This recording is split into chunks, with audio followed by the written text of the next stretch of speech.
نحمده ونصلي ونسلم على نبيه الكريم النبي العزيز الرؤوف الرحيم أما بعد فأعوذ بالله من الشيطان الرجيم بسم الله الرحمن الرحيم ربنا لا تزغ قلوبنا بعد إذ هديتنا وهب لنا من لدنك رحمة إنك أنت الوهاب صدق الله العظيم رسول برکت کے لیے درود شریف پڑھ کے اللہم صلی علی سیدنا و شفیعنا و حبیبنا مولانا محمد معدن الجود والکرم وعلى آلہ الکرام و نبی کریم وآلہ واصحابہ وبارک وسلم صلی اللہ تعالی علیہ وسلم۔ سورہ آل عمران کی آیت نمبر 8 کا درس ہونے والا ہے۔ اللہ تعالیٰ اپنے بندوں کو، اپنے مومن بندوں کو خصوصاً اپنے ان احکام کے حوالے سے جو احکام آیات متشابہات سے تعلق رکھتے ہیں، یعنی آیات متشابہات کے بارے میں پیچھے یہ بتایا گیا کہ اس پر آپ کو صرف ایمان رکھنا ہے، اس کے پیچھے آپ کو نہیں پڑھنا ہے، اس کی میننگ کیا ہے، اس کا بیک گراؤنڈ کیا ہے، اس کا شان نزول کیا ہے، اس کا مطلب کیا ہے، اس کے پیچھے آپ کو نہیں پڑھنا ہے بلکہ صرف ایمان رکھنا ہے۔ آیات متشابہات کی اتباع میں جو لگے رہتے ہیں، اللہ پاک نے ان کے دل کو ٹیڑھا قرار دیا اور کہا کہ ان جن کے دلوں میں کجی ہے وہی آیات متشابہات کے پیچھے پڑیں گے، لیکن جو عقل مند ہے، راسخ فی العلم ہے، وہ کہتے ہیں آمنا بہ، یہ اللہ یہ تیری بارگاہ سے ہے، یہ تیرا کلام ہے، ہم اس پر ایمان لاتے ہیں، اس کی مراد کیا ہے تو اور تیرا رسول جانتے ہیں۔ ایک اور اسی کو بڑے خوبصورت انداز میں مومن بندوں کو، عقل مند مومن بندوں کو ایک ڈھنگ اور طریقہ سکھا رہا ہے کہ اے مومن بندو، تم اگر یہ بات سمجھ گئے ہو کہ آیات متشابہات کی اتباع نہیں کرنی چاہیے، ان کے پیچھے نہیں پڑنا چاہیے، ان کی میننگ کیا ہے، ان کا مطلب بیان نہیں کرنا چاہیے، مطلب جب اللہ اس کے رسول نے آپ کو دیا ہی نہیں، اب الف لام میم کا مطلب آپ کیسے بیان کر رہے ہیں، ہے ہی نہیں، اس میں اس کی میننگ ہی نہیں، اس کا ترجمہ ہی نہیں۔ تو جو آیات متشابہات ہیں ان آیتوں کا معنی مطلب عوام میں پیش نہ کرو، بیان ہی نہ کرو، اللہ اس کے رسول کے حوالے کرو اور اس طرح کہو ربنا لا تزغ قلوبنا، اے مولا، اے پروردگار، لا تزغ قلوبنا، ہمارے دلوں کو ٹیڑھا نہ کرنا، ٹیڑھا، ہمارے دلوں کو ٹیڑھا نہ کرنا۔ فہم و ادراک کی جو جگہ ہوتی ہے وہ دل ہے، سمجھنے کا جو مقام ہے وہ دل ہے۔ دل انسان کا بگڑ جائے سب بگڑ جاتا ہے۔ آنکھ سے انسان دیکھتا ہے، کان سے سنتا ہے، دل سے سمجھتا ہے۔ اسی لیے اللہ کے رسول فرماتے ہیں میری آنکھیں سوتی ہے، میرا دل بیدار رہتا ہے، دل بیدار رہتا ہے، کسی بھی وقت وحی الہی آ سکتی ہے، اس لیے دل بیدار رہتا ہے۔ Any time. تو اللہ پاک فرماتا ہے دل جو عظیم الشان دولت اور نعمت ہے، سمجھ کے اعتبار، سمجھنے اور ادراک اور فہم کو حاصل کرنے کے اعتبار سے حصول علم کے لیے دل کا صحیح ہونا ضروری ہے۔ اے بندے اس طرح دعا کر، ربنا لا تزغ قلوبنا، پروردگار، رب مانے ہوتا ہے پالنے والا۔ یہاں پر اللہ نے 99 ناموں میں سے 98 نام کو الگ کیا، صرف رب کا یہاں پر استعمال فرمایا۔ غور کر رہے ہیں آپ، رب کا معنی ہوتا ہے خدا کے لیے ہر وہ ذات جو ہر زاویے سے مخلوق اس کو اپنا پالنے والا سمجھے، ہر زاویے سے جس بھی چیز کی آپ کو ضرورت ہو رب کی بارگاہ میں جائیے، وہ ساری ضرورتیں پوری کریں۔ اسی لیے رب العالمین کہتے ہیں۔ رحمان العالمین صفت نہیں اللہ کی، رحیم العالمین صفت آپ یوز نہیں ہوا، استعمال نہیں ہوا۔ رب العالمین سارے جہان کا پالنے والا. دنیاوی طور پر آپ دیکھیں نا، اللہ تعالیٰ خالق ہے. ایک والد کی رسپانسبلٹی دیکھیں، اس کے تحت جتنی بھی اولاد ہوتی ہے وہ انت تک کوشش کرتا کہ ہم اس کو اچھے سے پالیں، اچھے سے پڑھائیں. صحیح ہے.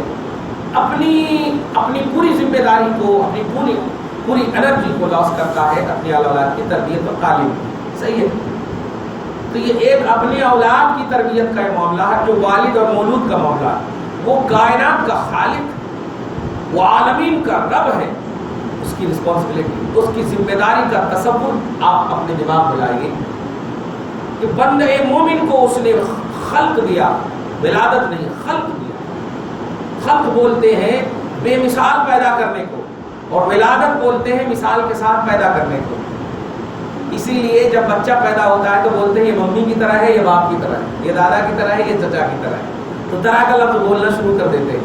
ارے رنگ لیا ہے ماں کا، طاقت لیا ہے باپ کا، اس طرح سے بولتے ہیں. لیکن اللہ کی مخلوق کو کبھی نہیں بولتے یہ اللہ کی طرح ہے، کبھی نہیں بولتے. تو خلق بولتے ہیں بے مثال پیدا کرنا، اور والد اور مولود کا مطلب ہے مثال کے ساتھ پیدا کرنا. تو رب العالمین، رب کہہ رہا ہے میں سارے جہان کا پالنے والا ہوں.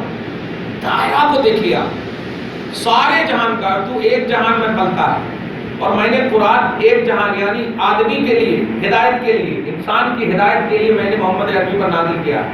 ایک جہان میں رہنے والے، میں تجھے سارے جہان میں میری جو صفت استعمال، رب العالمین والی جو صفت استعمال ہوتی ہے، اس صفت کے اعتبار سے میں تجھے دعا کا ڈھنگ دے رہا ہوں، سمجھ جا. یہ نہیں کہہ رہا ہوں اے رب الدنیا، ربنا، اے ہم سب کے رب، اور رب العالمین کے ساتھ اے سارے جہان کے رب. لا تزغ قلوبنا بعد اذ ہدیتنا، ہمارے دلوں کو ٹیڑھا نہ کرنا، کج نہ کرنا، گمراہ نہ کرنا. بعد اذ ہدیتنا، بعد اس کے کہ تو نے ہمیں ہدایت بخشی. سبحان اللہ. نبی نے کہہ دیا ہے کہ اے لوگوں، آیت متشابہات ہے، یہ آیت متشابہات کے پیچھے مت پڑنا. آیت متشابہات کے لیے اپنا دل، اپنی عقل، اپنی سوچ کو پیدل کر دینا. آمنا بھی کہنا بس. اے اللہ ہم بلیو کرتے ہیں، ہم مانتے ہیں، بس اس کی مراد کیا ہے تو اور تیرا رسول جانے. تو یہ جب بول دیا ہے تو اور تیرا رسول جانے، تو گویا تجھے ایک ہدایت مل گئی. تو اب اللہ کہہ رہا ہے یہ ہدایت ملنے کے بعد اب دعا کر اس ہدایت کی کنٹینیوٹی کے لیے. ربنا لا تزغ قلوبنا بعد اذ ہدیتنا، اے اللہ تیری جانب سے ہدایت ملنے کے بعد ہمارے دل کو آپ گمراہ نہ کر، ہمارے دل کو ٹیڑھا نہ کرنا. کیوں؟ آگے دیکھیے کہتا. ہاں ایک اور بات، وَهَبْ لَنَا مِن لَّدُنْكَ رَحْمَةً، اور ہمیں اپنی خاص بارگاہ سے، من لدنک، اپنی خاص بارگاہ سے رحمتاً، رحمت عطا فرما. ایک چیز ہے دل کو ٹیڑھا نہ کر، آیت متشابہات کی اتباع میں نہ کر. اور ایک چھوٹی سی مثال میں نے اس سے پہلے بھی بہت ساری مثالیں دی تھی، شاید 1 سال ہو گئے وہ اس مثال کو یاد دیجیے گا. رسول اللہ صلی اللہ علیہ وسلم، میں وہ 2 آیت کو بار بار اس لیے آپ کے سامنے، سورہ کہف کی لاسٹ آیت کریمہ آپ دیکھیں، اور سورہ حامیم سجدہ کی آیت نمبر 6 دیکھیں. قل انما انا بشر مثلکم، قل انما انا بشر مثلکم، اے حبیب آپ کہہ دیجئے کہ میں تمہاری طرح بشر ہوں. آپ تفسیر کی دنیا میں آپ جائیں گے تو تمہاری طرح بشر کہا اللہ تعالیٰ نے، تمہاری طرح کا لفظ. اور ظاہر ہے جب قرآن اتر رہا تھا تو حبیب کے اوپر اتر رہا تھا، اور حبیب کو کہا گیا کہ آپ کہہ دیجئے اور یہ کہیے کہ تمہاری طرح بشر ہوں. یہ لفظ بتا رہا ہے کہ حبیب کے سامنے تمہارے میں سے کوئی تو ہوں گے. نہیں سمجھ رہے آپ؟ تھوڑا سی سینس کو سامنے رکھیے، دماغ کو سامنے رکھیے. جب میں کہوں میں آپ لوگوں کو درس دے رہا ہوں تو اس کا کیا مطلب ہوا کہ آپ کے علاوہ کو درس نہیں دے رہا ہوں، خاص مخاطب ہے آپ. ویسے ہی اللہ پاک نے کہا آپ کہیے تمہاری طرح بشر ہو، تو یہ تمہارے کوئی خاص ہی نہ ہوں گے، نبی کے سامنے کوئی خاص ہی تو ہوگی. کم کا لفظ ہے، انما انا بشر مثلکم، بشر مثل نہیں ہے تمہاری طرح، میں طرح ہوں ایسا نہیں ہے، تمہاری طرح. تو اب یہ قرآن پاک کی آیت کریمہ پہ اگر غور کریں تو تمہاری طرح کا لفظ بتا رہا ہے تمہاری. تفسیر ابن کثیر اور تفسیر کبیر وغیرہ میں آپ دیکھے جا کر کے تو صاف کہا گیا ہے کہ تمہارے سے مراد کفار اور مشرکین ہیں. نوٹ کیجیے گا اللہ، یہ تمہارے کون ہیں؟ کفار اور مشرکین. یعنی اللہ نبی سے یہ کہوا رہا ہے کہ کفار اور مشرکین سے کہیے. جملے پہ غور کریں آپ. صحابہ کرام کی جماعت سے نہیں کہا. اس سے کہا گیا تمہارے سے مراد دو کیٹیگری کے لوگ تھے نا نبی کے سامنے، صحابہ کی جماعت اور کفار اور مشرکین کی جماعت، دو ہی تو تھی. تو اب یا تو صحابہ کی جماعت ہوگی، مطلب اے نبی اپنے صحابہ سے کہیے، یا اے نبی کفار اور مشرکین سے کہیے. تو اللہ پاک کہہ رہا قل انما انا بشر مثلکم، اے حبیب آپ کہیے کہ میں تمہاری طرح بشر ہوں. تو اب دونوں کیٹیگری تفسیر کی دنیا میں آنے والی تھی، سب نے متعین کر دیا کہ یہاں کفار و مشرکین مراد ہے. اب ترجمہ کیجیے، اے کفار و مشرکین میں تمہاری طرح ہوں. تھوڑی دیر کے لیے توجہ سے سنیے آپ، چونکہ آیت متشابہات کو سمجھانا ہے اور میجارٹی اسی کی زیادہ ہے، کثرت اسی کی زیادہ ہے. 500 آیتیں ہیں صرف محکمات، 6166 آیتیں ہیں. سمجھ رہے ہیں آپ؟ جملے پہ غور کریں آپ. کفار اور مشرکین کی طرح ہے رسول. ایک بچے سے ہم پوچھتے ہیں، بچے سے، بڑے چھوڑیے، بچے سے بھی اگر پوچھیں کہ نبی ابو جہل کی طرح ہے تو بچہ فوراً ہم پر فتویٰ لگائے گا. بھائی آپ مفتی ہو کر کیسا جملہ بول رہے ہیں، استغفر اللہ، پھٹافٹ کیا گا کہ جتنے یاد ہے سب بول دے گا. وہ صحیح ہے کہ نہیں؟ اور جب صحیح نہیں ہے تو قرآن کی آیت کہہ رہی ہے کہ کہیے کہ آپ کافر و مشرکین کی طرح ہیں. آیت کہہ رہی ہے کچھ اور، مراد کچھ اور ہے. دھیان دیجیے، جو ظاہر ہو وہ مراد الہی نہ ہو، اور جو مراد الہی ہو وہ ظاہر نہ ہو، اسی کو متشابہات بولتے ہیں. قرآن پاک میں انسان کی طرح اللہ کے رسول کو نہیں کہا گیا، کفار اور مشرکین کی طرح کہوایا گیا. یہ آیت کریمہ زندگی بھر تک اس کی تشریح سن لیجئے تاکہ کبھی بھی پریشانی نہ ہو. ہر جگہ یہ باتیں آ رہی ہیں، رسول اللہ ہماری طرح، رسول اللہ ہماری طرح، قرآن کہہ رہا ہے. اس جھگڑے میں ایک دم ہرگز نہ جائیے. ریئلٹی آف اسلام سنیے، جو قرآن کی ریئلٹی ہے. قل مانے کہیے، انما مانے بے شک، انا مانے میں، بشر مانے انسان، مثلکم مانے تمہاری طرح. ایک دم لفظ بلفظ ترجمہ ہوا. آپ کہیے بے شک میں تمہاری طرح ہوں. اور یہ تمہارے سے مراد دو ہی کیٹیگری ہو سکتے تھے، صحابہ یا مشرکین. تو صحابہ ہو نہیں سکتے، کیونکہ صحابہ کے بارے میں فرمایا جا رہا ہے ایکم مثلی، اے میرے صحابہ تم میں سے کوئی بھی میری طرح نہیں ہے، تم میں سے کوئی بھی میری طرح نہیں ہے، مجھے میرا رب کھلاتا پلاتا. وہ جب روزہ کنٹینیو رکھے رسول اللہ صلی اللہ علیہ وسلم تو صحابہ بھی رکھنا شروع کر دیے. تو صحابہ کرام کی نبی کے مقابلے میں بول رہا ہوں حالت دیگر وہ ہو گئی ظاہری طور پر. تو نبی نے فرمایا ارے تم میری طرح نہیں ہو یار، ڈائریکٹ مجھے میرا رب کھلاتا پلاتا ہے. تو دیکھیے صحابہ کے بارے میں صاف فرما دیا گیا ہے کہ میں تمہاری طرح نہیں ہوں، تم ہماری طرح نہیں ہو. تب تو ایک ہی کیٹیگری بچی، کفار و مشرکین. اب اللہ پاک کا وعدہ کہہ دیجیے میں تمہاری طرح ہوں. اور چھوٹا سا بھی لوجک رکھنے والا بچہ ہرگز نہیں کہہ سکتا کہ نبی کفار و مشرکین کی طرح ہے. معاذ اللہ، اپنے باپ ماں کو نہیں کہہ سکتا کہ وہ ہری کرشنا کی طرح ہے یا کافر اور ہندو کی طرح ہے. بول سکتا؟ نہیں بول سکتا. نبی تو ایمان لائے ہیں ان کے اوپر، نہیں بول سکتا. تو اب یہ اللہ تیری مراد کیا ہے؟ رب کہے گا یہ مراد کیا ہے میں اور میرا حبیب جانے، تو اس کے پیچھے مت پڑ. دھیان دیجیے، تو یہ آیت متشابہات ہے. دھیان دیجیے گا، میں یہی بتانے جا رہا ہوں کہ اللہ پاک نے پیچھے یہ کہا کہ جو لوگ پڑھتے ہیں آیت متشابہات کے پیچھے ان کا دل ٹیڑھا ہے. پھر اللہ پاک نے دعا کروایا. مطلب آیت متشابہات کو بڑا ڈیپلی اللہ پاک نے لیا اور بڑا مطلب یہ سیریسلی انداز میں امت کے سامنے پیش، خلق کے سامنے پیش کیا. تو میں یہی سوچنے لگا کہ بات کیا ہے آیت متشابہات. اس کا مطلب یہ ہے کہ کچھ لوگ ہیں جو ایکسپلین کرتے ہیں، کچھ لوگ ہیں جو آیت متشابہات کے پیچھے پڑتے ہیں. آج بھی آپ سوشل میڈیا پہ جائیے تو آپ صاحب کہیں حضور علیہ الصلوۃ والسلام ہماری طرح ہیں، وہ بڑے ہیں تو ان کو بڑے کی طرح رسپیکٹ کرنا چاہیے، ہم چھوٹے ہیں تو ہم چھوٹے. کیا ہے؟ ان کے دو ہاتھ ہیں، ان کے دو پاؤں ہیں، ان کے یہ ہیں، ان کے یہ ہیں. اس طرح کی باتیں کرنے والے قرآن پاک نے وارن کر دیا. خبردار، جس میں اللہ کی مراد ظاہر نہ ہو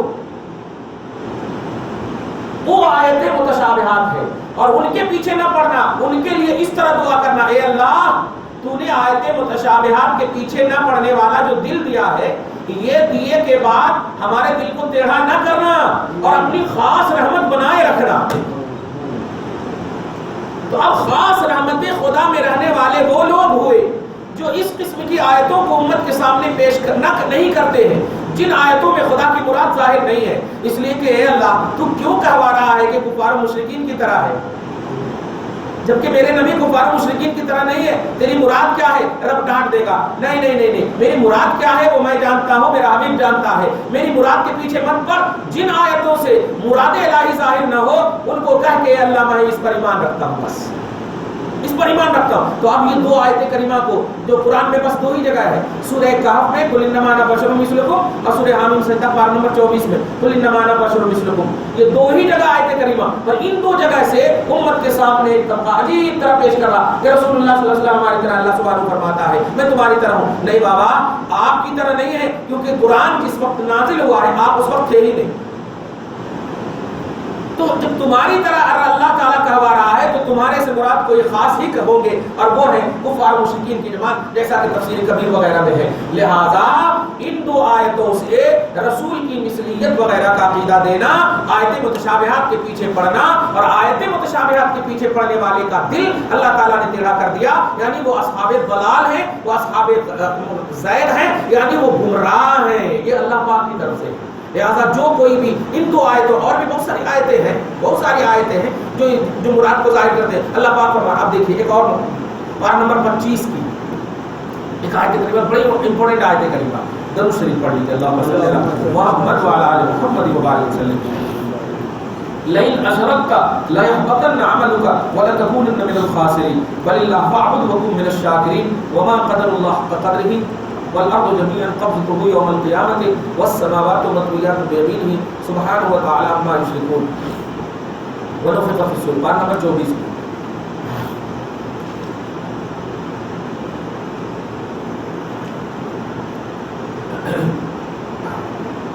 سورہ زمر کی آیت نمبر 65 ایک دم یاد رکھیے، بڑی بڑی آیت دیکھیے۔ رسول اور نبی کس لیے آتے ہیں دنیا میں؟ رسول اور نبی کے آنے کا مقصد کیا ہے؟ سورہ صف کی ایک آیت بتا، وہ الذی ارسل رسولہ بالہدی ودین الحق لیظہرہ علی الدین کلہ، رسول کے بھیجنے کا مقصد ہوتا ہے اللہ تعالیٰ کے دین کو، اللہ کے احکام کو امت تک پہنچانا، رشد و ہدایت کرنا، امت کو رشد و ہدایت کرنا، مطلب شرک کا خاتمہ کرنا، توحید کا درس دینا، یہ سب سے امپورٹنٹ درس ہے، یہ ہوتا ہے شرک کا خاتمہ کرنا۔ مطلب رسول کمپلیٹلی اس لیے آتے ہیں کہ شرک کو ختم کریں، صحیح ہے، کمپلیٹلی شرک کو ختم کرنے کے لیے۔ اب آیت کریمہ دیکھیے، سورہ زمر کی آیت نمبر 65 ہے، بڑی بڑی آیت ہے۔ لئن اشرکت، تا جو ہے گرامر کے اعتبار سے آپ دیکھیں گے تو واحد یعنی یو کے معنی میں آتا ہے، جیسے ایک اگر آپ ہیں تو یو، جیسے فور یو صرف آپ کے لیے، اور آپ سب ہیں تو فور یور، یہ مطلب آپ سب ہیں جمع کا سے۔ تو تا بھی عربی میں واحد کے لیے آتا ہے، جیسے انعمت، تو نے انعام کیا، اللہ ایک ہے، انعمت علیہم، تو نے انعام کیا۔ تو ایسے ہی اشرکت یہ واحد مذکر کا صیغہ ہے، اور تا سے مراد حضور علیہ الصلوۃ والسلام۔ اب ترجمہ دیکھیے گا، لئن اشرکت، اگر آپ شرک کریں، اور آپ سے مراد کیا کہا میں نے ابھی؟ آپ حضور علیہ الصلوۃ والسلام، چونکہ اس سے پہلے دیکھیں وَلَقَدْ أُوحِيَ إِلَيْكَ، تحقیق کہ میں وحی کرتا ہوں آپ کے پاس، وَإِلَى الَّذِينَ مِن قَبْلِكَ، اور اس آپ سے پہلے کی طرف، پہلے بھی انبیاء کرام کی طرف وحی کرتا ہوں، وحی کرتا ہوں۔ اور آگے لئن اشرکت، جب وحی کرتا ہوں تو اس کا مطلب نبی ہی مراد ہے سامنے، کیونکہ وحی امتی پر نہیں، وحی نبی ہی پر ہوتی ہے، صحیح ہے۔ تو اب وحی جب نبی پر ہوتی ہے تو اب آگے بھائی لئن اشرکت، اگر آپ شرک کریں گے، لَيَحْبَطَنَّ عَمَلُكَ، تو آپ کا عمل برباد ہو جائے گا، وَلَتَكُونَنَّ مِنَ الْخَاسِرِينَ، اور آپ جو ہے گھاٹے میں ہو جائیں گے۔ ہم تینوں پر بات نہیں کریں گے، ایک پر بات کرتے ہیں۔ رسول تو شرک کا خاتمہ کرنے کے لیے آتے ہیں، اللہ پاک رسول کو کیوں کہہ رہے ہیں کہ آپ شرک کریں گے؟ جملے پہ غور کرے گا، رسول شرک کا خاتمہ کرنے کے لیے آتے ہیں، یہ اگر ہو ہوتا کہ اگر آپ شرک سے نہیں بچائیں گے تو آپ اپنی رسپانسبلٹی سے آگے پیچھے ہو رہے ہیں، یہ کہہ سکتے، لیکن آپ شرک کریں گے، یہ جملہ نہایت ہی رسول اور رسالت اور نبوت کے خلاف، صحیح ہے کہ نہیں؟ کہ رسالت اور نبوت شرک کے خاتمہ کے لیے، وہاں تو شرک آزو بازو میں بھی نہیں بھٹکتا، جو شرک کر رہے ہیں، شرک میں مبتلا ہے، اس کو ختم کرنے کے لیے آتے، لیکن قرآن کہہ رہا ہے لئن اشرکتا، واحد مذکر حاضر کا صیغہ اور نبی ہے، تو اب کہنا پڑے گا کہ یہاں پر یہ آیت محکم نہیں ہے، یہ آیت متشابہات۔ خدا کی مراد کیا ہے وہ اللہ جانے، خدا کی مراد کیا ہے وہ اللہ جانے، ظاہر جو کہہ رہا ہے وہ مراد الہی نہیں، اور جو مراد الہی ہے وہ ظاہر نہیں، لیکن تعویل کی دنیا میں، تعویل حسن کی دنیا میں کہا گیا کہ نہیں، نبی کو سامنے امپورٹنٹ عنوان ہے، اس لیے نبی کو سامنے رکھتے ہوئے، ایسے ہی جیسے کہ سورہ طلاق کی فرسٹ آیت کریمہ میں آپ نے دیکھا کہ امت کو طلاق کا درس دے رہا ہے اللہ تعالیٰ، لیکن نبی کو سامنے رکھ رہا ہے، یا ایھا النبی اذا طلقتم النساء، اے نبی آپ کہہ دو کہ جب تم طلاق دو، تو نبی کو سامنے رکھا، دیکھو اذا طلقتم النساء، تو جب عنوان جب اہم ہوتا ہے تو نبی کو اللہ تعالیٰ سامنے رکھتا، تو لئن اشرکتا مراد یہ ہے اے حبیب کی امتیو اگر تم شرک کرو، یہ مراد۔ پھر بھی ہم ڈائریکٹ مراد کی طرف نہیں جاتے، کہنا یہ ہے کہ قرآن میں بہت ساری آیتیں، کیا 6166 آیتیں ایسی ہیں جن کی مراد اللہ تعالیٰ جانتا ہے، جن کی مراد اللہ تعالیٰ جانتا ہے، 500 آیتیں جو محکم ہیں، جن سے مسائل نکلے اور ہم سب عمل کرتے ہیں۔ تو آیت قرآنیہ کے تقاضے کو، آگے پیچھے بیک گراؤنڈ ساری چیزوں کو جاننا، یہ اتنا اہم علم ہے جس کو علم القرآن کہیے۔ اس علم کے بغیر اگر کوئی بھی ہر آیت سے مسئلہ، قرآن کہہ رہا ہے نا، لوگ بول رہے ہیں اے قرآن میں ہے کہتے، قرآن میں ہے کہتے، ابھی قرآن تو 6666 آیت ہے، قرآن میں کون سی آیت ہے اور اس آیت، وہ آیت محکم ہے یا متشابہ ہے، یہ تو بتا، یہ تو بتا متشابہ ہے یا محکم ہے، کیونکہ قرآن میں تو بہت ساری چیزیں، ابھی دیکھا آپ نے کہ رسول کو کہا گیا کہ آپ کافر کی طرح ہیں معاذ اللہ، لیکن ہم کہیں گے نہیں، رسول کو کہا کہ آپ شرک کریں گے لیکن ہم کہیں گے نہیں، تو بہت ساری قرآن میں ایسی آیتیں ہیں جو کہ ہدایت جن سے ظاہری طور پر نہیں مل رہی۔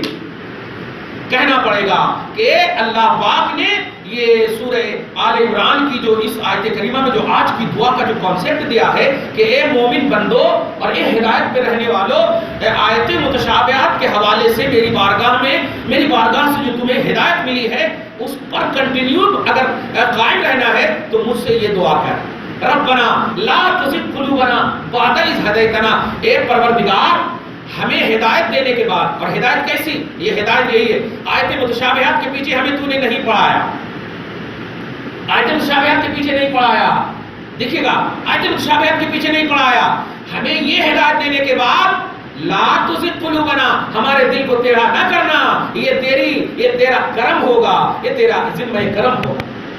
دھیان دے رہے آپ، وَهَبْ لَنَا مِن لَدُنْكَ، اور اپنی جانب سے رحمتاً، اپنی خاص کنٹینیو رحمت قائم رکھنا، کیونکہ گمراہ کرنے والے بہت ہیں، اپنی رحمت، تیری رحمت میرے اوپر سایہ فیکن رہی تو ہم گمراہ نہیں دیکھا۔ اور آگے اللہ پاک اِنَّكَ أَنْتَ الْوَهَّابُ، دھیان دیجئے، بے شک تو ہی عطا کرنے والا ہے۔ اب اس پر آخری لفظ بول کر ختم کر دیتا ہوں، درود شریف پڑھ لیجیے، محمد وعلی آل محمد وبارک وسلم۔ انکا انت الوہاب، اب اس سے پہلے حب کا ایک لفظ ہے، وَحَبْ لَنَا، وہ مانے اور حب مانے ہوتا عطا کر، اٹریکشن کا، ایک دم عطا کر، سمجھ رہے نا؟ حب، ہبا، آپ نام دیکھیں ہم نے، ہبا کرنا، گفٹ کرنا، عطا کرنا، زمین وغیرہ ہبا کرتے ہیں نا، آپ گھر ہبا کر دیتے ہیں آپ بیٹی کو، تو ہبا چھوٹی ہاتھ، دو چشمے والی ہاتھ، ہبا گفٹ کرنا، عطا کرنا، حب عطا کر، وہاب عطا کرنے والا، بہت زیادہ عطا کرنے والا اللہ تعالیٰ، دھیان دیجیے گا، بہت زیادہ عطا کرنے والا اللہ تعالیٰ ہے۔ اب میں ایک انڈیکس بنا کر آپ کو دے رہا ہوں اور بڑی توجہ سے سنیے گا، بہت زیادہ عطا کرنے والا اللہ تعالیٰ ہے، ہبا کرنے والا اللہ تعالیٰ، لیکن اب ادھر انڈیکس نہیں دیتا ہوں، اب آپ الحمدللہ حیدرآباد کے حساب سے بول رہا ہوں کہ آپ بھی ہبا کرتے ہیں نا اپنی بیٹی کو، بولیے ایک دم صاحب، اور میرے والد نے ہمیں گفٹ کیا ہے، تو انگلش بول رہے ہیں آپ گفٹ، عربی میں ہبا نامہ اس کو بولتے ہیں، تو ہبا کرنا یہ آپ کا بھی وصف ہے، آپ بھی عطا کرتے ہیں، واہ واہ، صحیح ہے، لیکن اللہ پاک نے کیا کہا کہ میرے لیے تو میری بارگاہ میں یوں دعا کرنا کہ عطا کرنے والا، ہبا کرنے والا میں ہوں۔ اب شرک شکن جو عقیدہ دینے جا رہا ہوں وہ یہ ہے، ہوتا یہ ہے کہ آیت کے ظاہری کو دیکھ کر کے جو امت میں ایکسپلین کر رہے ہیں، آپ یوٹیوب پر وغیرہ پر دیکھیں، وہاب اللہ ہے، عطا کرنے والا اللہ ہے، لہذا غریب نواز کوئی نہیں ہو سکتا، غریب کو بھی عطا کرتا اللہ تعالیٰ، بندہ نواز کوئی نہیں ہو سکتا کیونکہ بندہ کو عطا کرنے والا اللہ تعالیٰ۔ کیسا لاجک ہے؟ اس طرح کی باتیں آپ دیکھے ہوں گے آپ، اور نہیں دیکھے تو چھوڑ دیے، اللہ تعالیٰ آپ کو نہ دکھائے۔ ریئلٹی آپ سنیے، کیوں اللہ پاک وہاب ہے؟ سوال یہ ہے بابا، ایک باپ اپنی بیٹی کو جو ہبہ کر رہا ہے یہ اللہ ہے؟ ہبہ تو ہے، عطا تو کر رہا ہے۔ جملے میں غور کریں آپ۔ اور سورہ مریم کی ایک آیت کریمہ میں نے بتایا تھا، حضرت مریم کی بارگاہ میں حضرت جبریل علیہ السلام جب آئے تھے تو یہی سینٹینس بولے تھے، لے اہابا لک غلامن زکیہ، میں ہبہ کرنے کے لیے آیا ہوں تجھے ایک ستھرا بچہ، میں ہبہ کرنے کے لیے جملے میں غور کریں، میں ہبہ کرنے کے لیے آیا ہوں۔ تو اب جبریل علیہ السلام اللہ تو ہے نہیں، دونوں قرآن میں بتا۔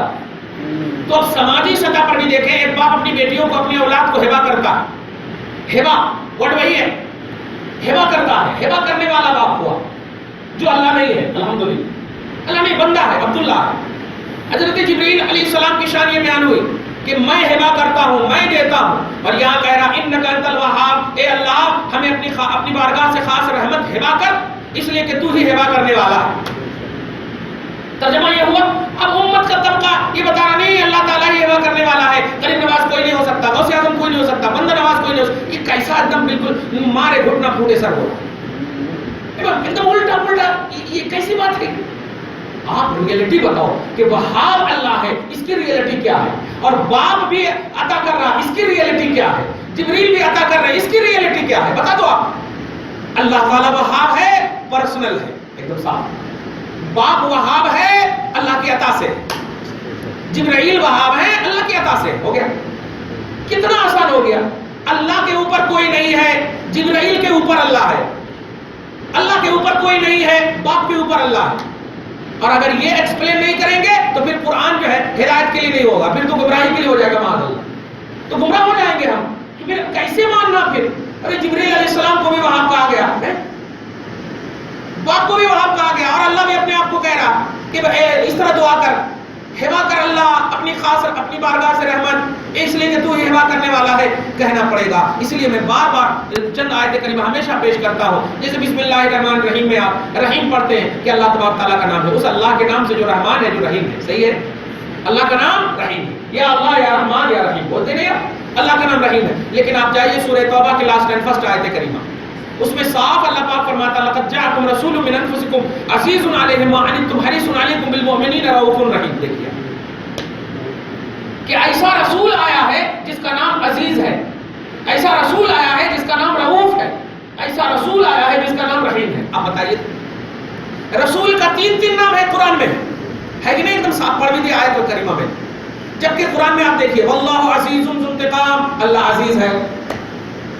واللہ رؤوف بالعباد، اللہ بندوں پر رؤوف ہے۔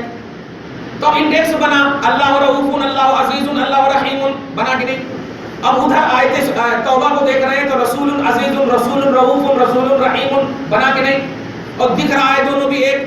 تو اگر ظاہر کو دیکھتے ہیں تو شرک نظر آتا، لیکن حقیقت کو دیکھتے ہیں تو شرک ختم نظر آتا۔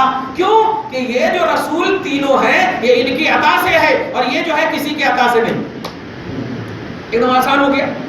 تو ظاہر کو دیکھ کر کے فتویٰ نہیں لگانا چاہیے، یہ اصل بولنا ہے۔ اور یہ کب ہوگا؟ جب آپ اپنے دل کو آیات متشابہات سے پاک صاف رکھیں گے اور رب سے یہی دعا کریں، اے اللہ ہمیں آیات متشابہات کی اتباع میں نہ پڑھانا، جو محکمات ہے اس پر عمل کرنے کی توفیق دینا، اور جو متشابہات ہے اس پر ایمان کی توفیق نصیب فرمانا۔ یہ اگر ہوگا تب جا کر آپ صحیح ایکسپلین کریں گے۔ دعا ہے پروردگار عالم آپ کو ہم سب کو سچا پکا موحد مسلمان بنائے رکھے۔ آج کی اس خصوصی گفتگو کو توحید و سنت کے آئینے میں قبول فرمائے، گھر بار میں اولاد کو برکتیں عطا فرمائے، جو پریشانیاں ہوں دور فرمائے، جو مشکلیں حل فرمائے۔ یا اللہ تیرا بڑا عظیم مہینہ تیرے حبیب کی طرف نسبت کرتا ہوا سایہ فگن ہو چکا ہے مولا، حبیب پاک صاحب الاولاد کی وسیلے سے پروردگار ہمیں اس عظیم الشان مہینے کی قدر و قیمت نصیب فرما۔ ہمارے گھر بار میں بہو بیٹیوں کو عزت و وقار کا جینا نصیب فرما، جو پریشان ہیں پریشانیوں سے نجات عطا فرما، جو بیمار ہیں شفا عطا فرما، جو انتقال کر چکے ہیں بخش دے مولا، جو زندہ ہیں صحت کاملہ عاجلہ نصیب فرما، اولاد کو ادب و احترام کے زیور سے آراستہ فرما، ماں باپ کو عزت و وقار کا جینا نصیب فرما۔ وصلی اللہ تعالی علی خیر خلق محمد وآلہ وصحبہ اجمعین۔